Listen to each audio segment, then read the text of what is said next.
एक बार की बात है, एक गांव में एक किसान रहता था। एक दिन वो किसान परमात्मा से बहुत नाराज़ हो गया। नाराज़ होने के पीछे का कारण यह था कि जब भी किसान कोई फसल बोता था तो कभी सूखा पड़ जाता था, या कभी बाढ़ आ जाती थी, या कभी ओले पड़ जाते थे। इस तरह उस किसान की फसल हर बार खराब हो जाती थी। एक दिन किसान बड़ा परेशान होकर परमात्मा से कहा, देखिए परमात्मा जी, आप भगवान हैं, लेकिन हमें लगता है आपको खेती से जुड़ी कोई जानकारी नहीं है। इसीलिए दया करके आप मुझे एक बार 1 साल के लिए अवसर प्रदान करें। मैं जैसा चाहूँ वैसा मौसम हो जाए, फिर आप देखना किस प्रकार से मैं अन्न भंडार भर दूंगा। भगवान मुस्कुरा दिए और बोले, ठीक है, जैसा तुम चाहते हो वैसा ही मौसम मैं कर दूंगा। मैं इसमें किसी प्रकार का हस्तक्षेप नहीं करूंगा। फिर एक दिन किसान ने गेहूं की फसल बो दी। जब उसको धूप की ज़रूरत थी तब उसको धूप मिल गई, और जब पानी की ज़रूरत थी तो उसे पानी मिल गया। उस किसान ने अपनी मर्जी से तेज़ धूप, ओले, बाढ़ और आंधी को कभी आने ही नहीं दिया।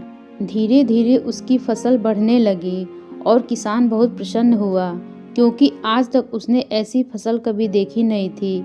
किसान ने अपने मन में सोचा, लेकिन अब किसान को पता चलने वाला है कि फसल कैसे की जाती है। धीरे धीरे फसल पककर तैयार हो गई और फसल काटने का समय भी आ गया। किसान बड़ी खुशी के साथ अपनी फसल काटने के लिए गया, पर ये क्या, किसान जैसे ही फसल काटना शुरू किया उसे एकदम जोरदार धक्का लगा, क्योंकि गेहूं की बाली में एक भी गेहूं नहीं था। पूरी बाली अंदर से एकदम खाली थी। वह बड़ा दुखी हो गया और परमात्मा से पूछा, हे भगवान, ये क्या हो गया है? तब परमात्मा ने उत्तर दिया, ये तो होना ही था। तुमने गेहूं के पौधे को संघर्ष करने के लिए थोड़ा भी अवसर नहीं दिया, ना उसको तेज धूप में तपने दिया, ना ही उसे आंधी और ओलों से लड़ने दिया।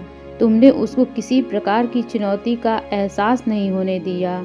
इसीलिए ये सारे पौधे खोखले रह गए हैं। जब आंधी आती है या तेज बारिश होती है तब पौधा अपनी क्षमता से खड़ा रहता है और अपने आप को बचाने के लिए लड़ाई करता है, और इस संघर्ष से उसे जो बल मिलता है वही उसको शक्ति प्रदान करता है।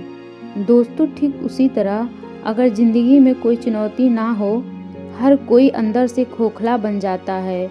उस व्यक्ति के अंदर किसी प्रकार का कोई गुण नहीं आ पाता है। इन चुनौतियों से व्यक्ति सशक्त बनता है और प्रतिभाशाली बनकर उभरता है। इसीलिए चुनौतियों से नहीं डरना चाहिए और उन्हें स्वीकार करना चाहिए, नहीं तो हम लोग भी अंदर से खोखले बन जाएंगे। दोस्तों, आशा करती हूँ कि ये वीडियो आपको पसंद आई होगी।